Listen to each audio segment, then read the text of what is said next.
दोस्तों maths academy में आप लोगों का स्वागत है। चले स्टार्ट कर देते हैं। एपी को हमने स्टार्ट कर रखा था। पहले क्वेश्चन नंबर 5 ले लेते हैं, उसके बाद क्वेश्चन नंबर 4 भी ले लेंगे। धीरे धीरे सारे क्वेश्चन ही आपके सामने आते जाएंगे, लेकिन आप ध्यान से सीखते चले। Find the number of terms in each of the flowing of AP. आपसे पूछ रहा find the number of terms, बताओ कि इस एपी में कितनी टर्म है। ये पूछा हुआ है, इस एपी में कितनी टर्म है। एपी क्या गिवन है सर, ये रही 7 13 19 7 13 19 डॉट डॉट 205। ये एक एपी आपको गिवन है भाई, और आप लोगों से पूछ रहा है कि इस एपी में बताओ टोटल कितनी टर्म है। आप मेरी एक बात बताओ ध्यान से, अगर आप बता सकते हो कि आप 7 के बारे में बता सकते हो कि ये कौन सी टर्म है। बिल्कुल सर, ये तो फर्स्ट टर्म है जिसको A1 बोलते हैं। ये कौन सी टर्म है, सेकंड A2। ये कौन सी टर्म है, 19 सर A3। और क्या 205 के बारे में बता सकते हो? बिल्कुल नहीं, क्योंकि इसके बीच में डॉट डॉट है। पता नहीं 1000 इसके बीच में 1000 टर्म है, 200 टर्म है, 5 टर्म है, हमें नहीं पता, इसलिए हम इसके बारे में नहीं बता सकते। अब क्वेश्चन सिंपल सा ही आता है हमेशा ही, जब आपसे पूछे ना किस एपी में कितनी टर्म है, तो जो लास्ट वैल्यू होती है इसको an के बराबर रख दो। किसके बराबर रख दो? an के बराबर रख दो, आपका आंसर आ जाएगा। सर क्यों? क्योंकि अगर हमें यही पता लग जाता कि ये आप लोगों की 10th टर्म है। कौन सी टर्म है? 10th। कौन सी टर्म है? 10th। तो आप में टोटल एपी में टर्म भी कितनी हो जाती है? 10th हो जाती है। अगर ये मान लो 50 टर्म होती, अगर इसकी वैल्यू ये 205 जो है 50वीं सीट पर बैठा होता। ध्यान से सीखे भाई, ये तो कौन सी सीट पर बैठा है सर? पहली सीट पर, ये दूसरी सीट पर, ये तीसरी सीट पर। अगर मैं बोलता कि ये 50वीं सीट पर बैठा हुआ है, 50th रैंक है इसकी, 50वीं सीट पर बैठा है, तो इसका मतलब टोटल कितनी है एपी? टोटल आप लोगों की एन की वैल्यू 50 है, तो टोटल 50 हो जाता। तो सिंपल सी बात है, इस प्रकार के क्वेश्चन जब भी आप करो तो हमेशा ही जब भी ये सीरीज आपको मिले, सर क्या कौन सी सीरीज की बात कर रहे हो आप? 7 13 19 डॉट डॉट डॉट और ये 205। जब भी ऐसी सीरीज आपको देखने को मिले, आपको समझा तो मैंने दिया, और नहीं समझना तो फिर एक काम करो, हमेशा अगर रटना ही है तो लास्ट वैल्यू को an के बराबर रख दो, तो भी आंसर आ जाएगा। लेकिन क्यों का ये भी पता होना चाहिए। an के बराबर ध्यान रखना, इस 7 को भी रख सकता हूँ, an के बराबर इस 13 को भी रख सकता हूँ, और an के बराबर इस 19 को भी रख सकता हूँ। जब आप रखोगे ना an के बराबर, तो इसमें n की वैल्यू 1 आएगी, इसमें 13 को रखोगे n की वैल्यू 2 आएगी, 19 को रखोगे n की वैल्यू 3 आएगी। जो अब हमें पता ही है सर कि ये फर्स्ट है, सेकंड है, थर्ड है, तो मैं क्यों रखूंगा? मेरे को तो मेन किसको रखना है? 205 को।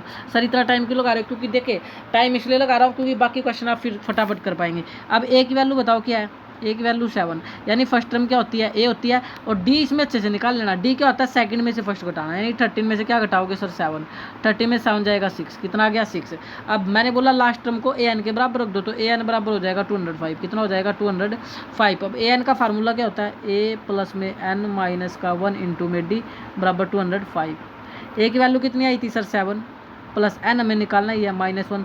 डी की वैल्यू कितनी आई थी? 6 बराबर 205। एक बार चेक भी कर लो भाई, एक बार चेक कर लो। ए की वैल्यू कितनी आई थी? 7, और डी की वैल्यू क्या आई थी? 6। बिल्कुल ठीक है, तो मैंने भी ये रखा हुआ है, ए की वैल्यू 7 और डी की वैल्यू 6। अब क्या काम करते हैं इस चीज़ को देखना, हमेशा सबसे पहले ये जो प्लस का 7 है उधर माइनस का जाएगा, और ये मल्टीप्लाई का 6 उधर डिवाइड का जाएगा। ये चीज़ सीखो सबसे पहले। तो ये प्लस का 7 उधर किस में जाएगा सर? प्लस का 7 हो जाएगा माइनस का, और ये मल्टीप्लाई का रिलेशन है 6 का, ये हो जाएगा उधर डिवाइड का। तो n माइनस का 1 इंटू में 6 बराबर 205। तो ये प्लस का 7 माइनस का हो गया, तो कितना बचा सर? 15 में 7 जाएगा 198, और n माइनस का 1, और मल्टीप्लाई का 6 या डिवाइड में 6 3 जा 18, बचा 1, 6 3 जा 18। तो n माइनस 1 बराबर 33 आ चुका है। तो n, तो ये 33, और माइनस का उधर हो जाएगा प्लस का, तो n की वैल्यू कितनी होगी सर? 34। तो इस एपी में कितनी टर्म है टोटल? इस एपी में टोटल टर्म कितनी है भाई? 34। कितनी है? 34। तो आप कर सकते हैं बिल्कुल अब आराम से। चल इसका सेकंड पार्ट ले लेते हैं। सेकंड पार्ट लो। सेकंड पार्ट क्या है? 18 15 इंटीजर 1/2। तो मैं ये बता देता हूँ, 15 इंटीजर 1/2 क्या होता है? आमने सामने मल्टीप्लाई करो, 15 2 जा 30, 30 में 1 जोड़ो तो यार 31/2। कितना है सर? 31/2। 15 2 जा 30, 30 में 1 जोड़ेंगे 31/2। तो आपकी एपी की सीरीज है 18 31/2 सर, 18 31/2। और चले, तो ए पी आपकी आ चुकी है, जो कि गिवन थी सेकंड पार्ट के अंदर। अब आपसे वही पूछ रहा है कि बताओ टोटल टर्म क्या है। अभी मैंने थोड़ी देर पहले बताया, हमेशा एक ही काम करते हैं, लास्ट वैल्यू को an के बराबर रख दो, और जैसे आपको पता लगा कि -47 कौन सी सीट पर बैठा है, तो आपको पता लग जाएगा टोटल टर्म कितनी है इसके अंदर। तो आप an बराबर, पहले a की वैल्यू निकालो सर। a की वैल्यू तो 18 है, डी की वैल्यू निकालो, सेकंड में से फर्स्ट घटाना, 31 में से क्या घटाओगे सर? 18।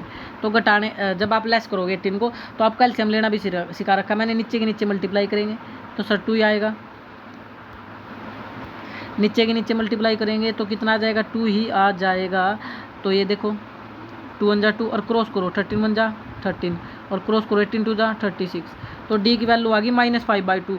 यहाँ पर बच्चे ज़्यादातर ये बात ध्यान रखना भाई, यहाँ -5/2 है, ज़्यादातर बच्चे डी नहीं निकाल पाते, तो डी की वैल्यू राइट आई है -5/2। इस बात का ध्यान रखना, जिस बच्चे ने ए ठीक अच्छे से निकाला और डी अच्छे से निकाला वो कभी क्वेश्चन गलती करेगा ही नहीं। अब आप इतना तो जानते हैं, लास्ट वैल्यू को an के बराबर रख दो, आपका आंसर आ जाएगा।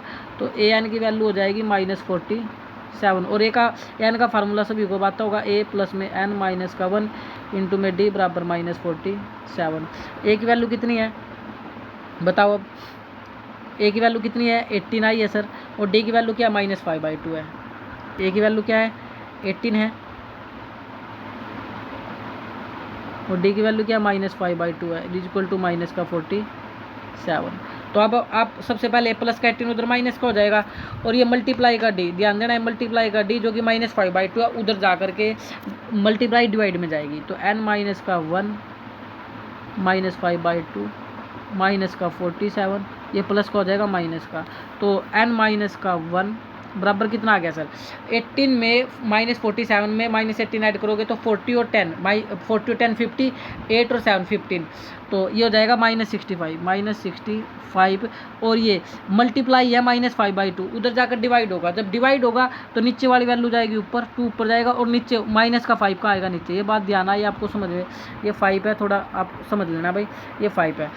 तो अब मैं क्या बता रहा हूँ आप लोगों को, ये -5/2 उधर जा करके उल्टा हो जाएगा, इन्वर्स हो जाएगा, नीचे वाला 2 ऊपर जाएगा और ऊपर वाला -5 नीचे आएगा। तो नीचे 5 था, तो जब 5 से काटोगे 5 1 जा 5 और इसको काटोगे 5 से तो 13, और माइनस से माइनस भी कट चुका आप लोगों का, तो 13 2 जा 26, या तो बचा आपका 26, और ये n की अगर वैल्यू निकालोगे तो 26 और माइनस का इधर प्लस हो जाएगा तो 27। तो इस एपी में टोटल कितनी टर्म है सर 27, इस एपी में कितनी टर्म है टोटल 27। या आप ये भी बोल सकते हो कि -47 जो है, -47 जो है कौन सी सीट पर बैठा हुआ है, n की वैल्यू क्या निकाल लिया आपने 26, तो सॉरी 26 नहीं 27, क्या निकाल ली थी 27। तो 27 सीट पर कौन बैठा हुआ है -47, ये भी आप बोल सकते हो, और इस प्रकार आप करेंगे। यानी जब भी आप इस प्रकार की सीरीज देखिए और आपसे बोले कि बताओ इस एपी में कितनी टर्म है, तो आप हमेशा ही लास्ट वैल्यू को किसके बराबर रख दो सर, an के बराबर रख दो। a और d अच्छे से निकाल लेना, d निकालने के लिए क्या करेंगे, सेकंड में से फर्स्ट घटाएंगे, सेकंड में से क्या घटाएंगे फर्स्ट। होपफुली क्वेश्चन आपको समझ आया होगा। जय हिंद जय भारत। समझ आ रहा है तो लाइक से सब्सक्राइब करना बिल्कुल मत